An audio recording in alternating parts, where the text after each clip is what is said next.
depan kurang kompak, yang belakang kurang serempak. Jadi saya ulangi supaya kita semakin lengkap. Bismillahirrahmanirrahim. Assalamualaikum warahmatullahi wabarakatuh.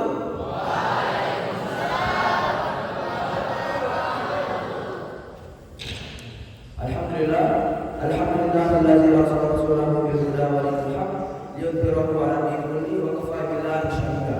Asyhadu an la ilaha illallah wahdahu la syarika lah wa asyhadu anna Muhammadan abduhu wa rasuluh. Allahumma shalli wa sallim ala sayyidina Muhammadin wa ala alihi wa sahbihi ajma'in. Amma ba'd. Pertama-tama dan tentu yang paling utama, marilah kita bersama-sama memanjatkan puja dan bersyukur kita kehadirat Allah Subhanahu wa taala. Alhamdulillah. Kemudian yang kedua, tak lupa untuk kita bersama-sama mengucapkan salawat dan salam kepada Nabi Allah Muhammad sallallahu alaihi wasallam. Allahumma shalli ala Muhammad. Ialah Nabi yang membawa para kaumnya dari zaman kegelapan menuju zaman terang benderang seperti sekarang. Baik teman-teman sekalian, pada subuh yang berbahagia ini, berdirinya saya di atas mimbar yang berwarna coklat ini, tentunya saya akan membawakan sebuah kultum. Nah, kultum yang saya bawakan tidak jauh-jauh dari kegiatan kita hari ini. Nah, tentunya teman-teman sekalian sudah bisa menebak apa isi dari kultum saya, yakni porseni atau bukan olahraga dan seni. Nah, teman-teman sekalian, porseni atau bukan olahraga dan seni merupakan salah satu ajang tahunan yang diselenggarakan oleh OSIS SMP dan SMA Islam Atirahoni, yang dimana di ajang inilah kita saling berkompetisi dalam hal olahraga dan beradu kreativitas dalam hal kesenian.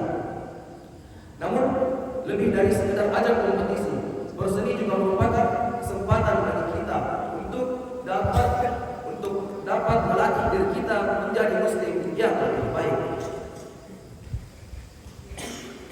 Nah, apalagi pas berseni ini, tentu banyak dari teman-teman sekalian yang sudah memasang target jauh-jauh dari hari berseni. Target itu beragam, mulai dari menjuarai sebuah lomba atau bahkan target tertinggi yaitu ingin menjadikan kelasnya sebagai kelas juara umum. Nah, teman-teman sekalian, target ini adalah sesuatu yang baik karena menunjukkan semangat dan tekad kita untuk menjadi yang terbaik.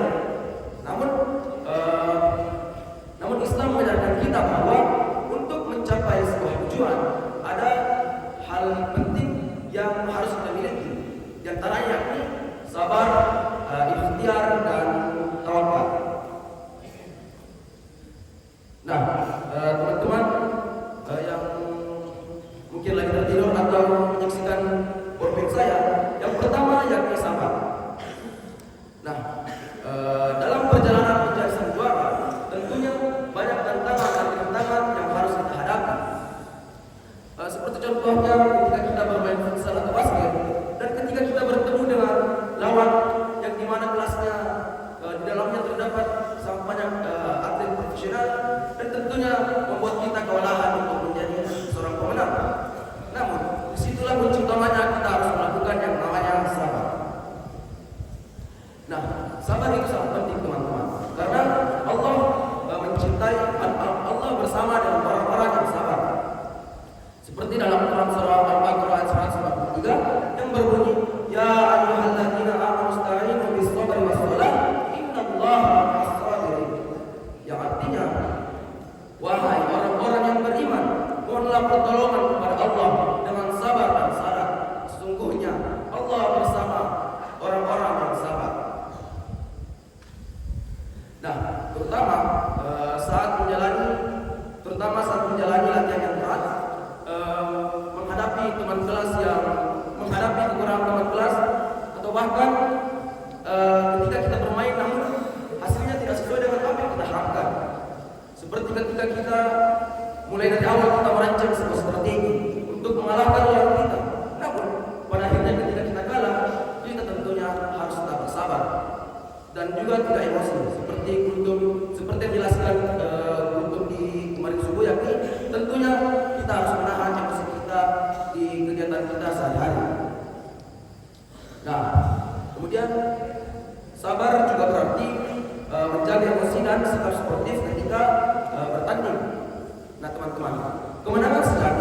tidak hanya diukur dari banyaknya piala atau step nanti yang akan diraih, namun bagaimana kita mampu untuk bersikap tenang dan tegar dalam setiap situasi.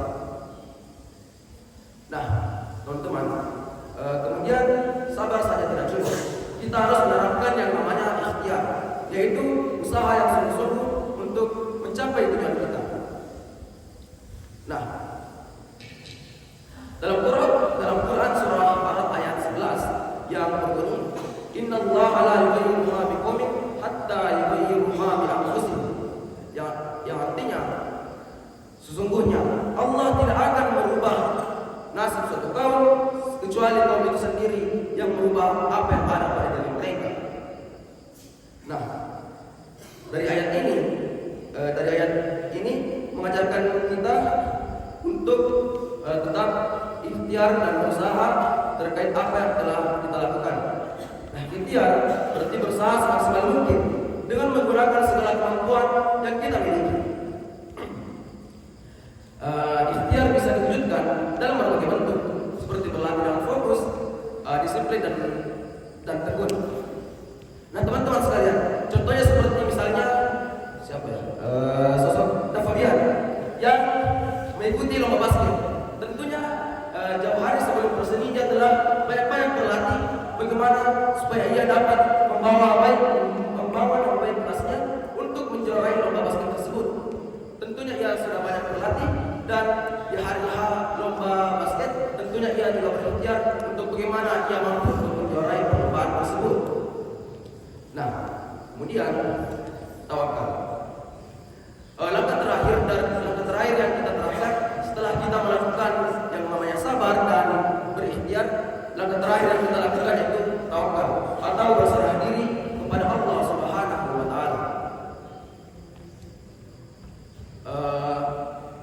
Seperti dalam Rasulullah sallallahu alaihi wasallam bersabda, "Law annakum tawakkaltum 'ala Allahi haqqa tawakkulihi la razaqakum kama yarzuqu at-tayr tabdu khimasan wa taruhu bitana." Hadis riwayat Tirmizi. Yang artinya, seandainya kalian bertawakal kepada Allah Subhanahu wa taala dengan sebenar-benarnya tawakal, niscaya kalian akan diberi rezeki sebagaimana burung diberi rezeki. Pagi hari ia pergi, ia keluar dalam keadaan lapar, dan sore hari ia kembali dalam keadaan kenyang. Hadis riwayat Tirmizi. Nah, teman-teman sekalian, tawakal mengajarkan kita untuk menyerahkan hasil akhir kepada Allah Subhanahu wa taala setelah kita berusaha dengan semaksimal mungkin yang dapat kita lakukan. Nah, kita harus meyakini bahwa apapun hasil yang kita terima adalah yang terbaik menurut Allah. Kemudian berdasarkan target yang tadi saya sebutkan, jika kita berhasil meraih juara umum atau juara di sebuah lomba, itu adalah rahmat dan karunia Allah Subhanahu wa taala yang patut kita syukuri. Namun jika belum berhasil, tawakal mengajarkan kita untuk menerima kekalahan tersebut dengan lapang dada dan menjadikannya motivasi untuk lebih baik lagi di masa yang akan datang. Nah, itulah 3 poin penting dari yang telah saya sampaikan. Mulai dari ketika kita bermain, kita harus sabar, kita harus menerapkan semua usaha yang kita miliki atau ikhtiar.